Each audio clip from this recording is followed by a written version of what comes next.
Assalamu alaikum wa rahmatullahi wa barakatuh, everyone. This is Asadullah Andalusi of the Andalusian project, coming at you today with a new video.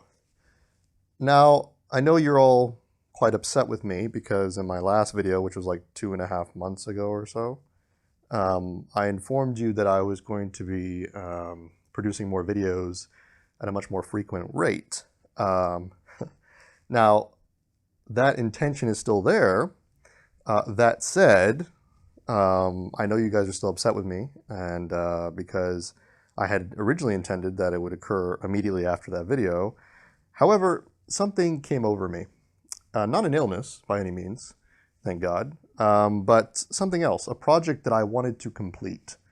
And I promise you that I'm going to make it up to you right now in this video. Because for the past 2 months or so, I have been heavily researching and writing an article that has just recently been released, okay?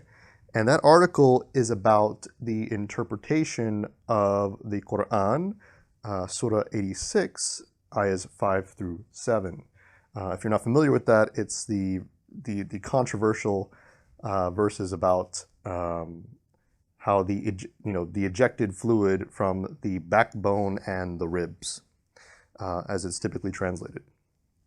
So I decided to go out of my way to research this, to see what classical interpretations were about this, and compare them to contemporary translations and contemporary interpretations.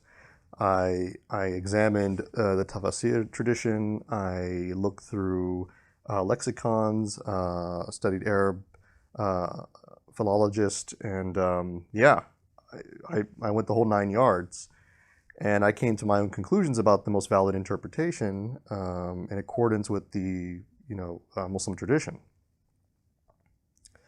So thus far, I mean, the article's been around for about 2 or 3 days now. Thus far, the article has been doing very well. It's gained a lot of traction. The opinion has been accepted and shared among the lay masses so far. I have very little pushback on it. Ex-Muslims are particularly upset about it because it undermines their whole, well, the Quran is scientifically inaccurate claims, but it also undermines a lot of people who are promoting the scientific miracles claim. So the article is essentially around 45 pages. So now you see what I've been doing for the past 2 months. And it has about 2 figures, like a 6-page table, explaining all the euphemisms in the Quran related to sex and things like that. Essentially, just to give you sort of a brief on what I'm arguing, I believe that from between the backbone and the ribs is a euphemism for sexual activity between the mother and father.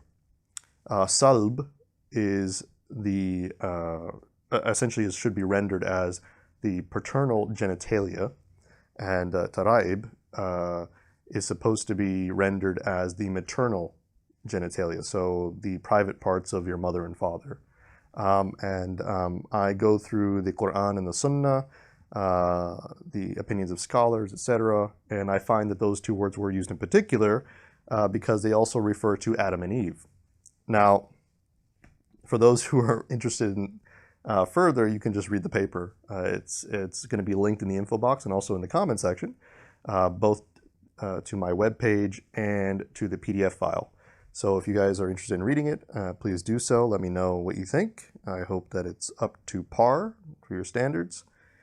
Yeah, so that's what I've been working on for the past 2 months. And now I want to get back to videos. But I really had to focus on that, and I really had to get it finished because this research took a long time and a lot of intellectual effort. So yeah, usually it takes me much longer to finish an article than it does a video. A video is pretty easy, but when I'm focused on an article, like that's all I focus on because, I mean, that's just how I am generally with any activity that I'm doing. So yeah, that's it. So thank you for your patience. I do appreciate you all sticking with me.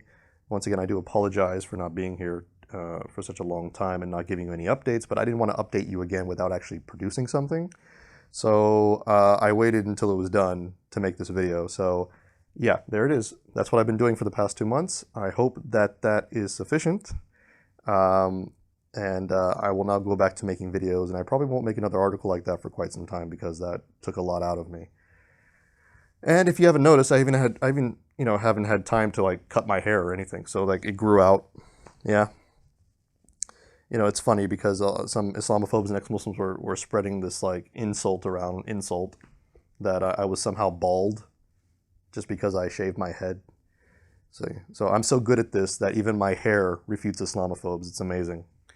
But don't worry, I'm not going to grow it out to such an extent that I become, everyone's favorite mufti.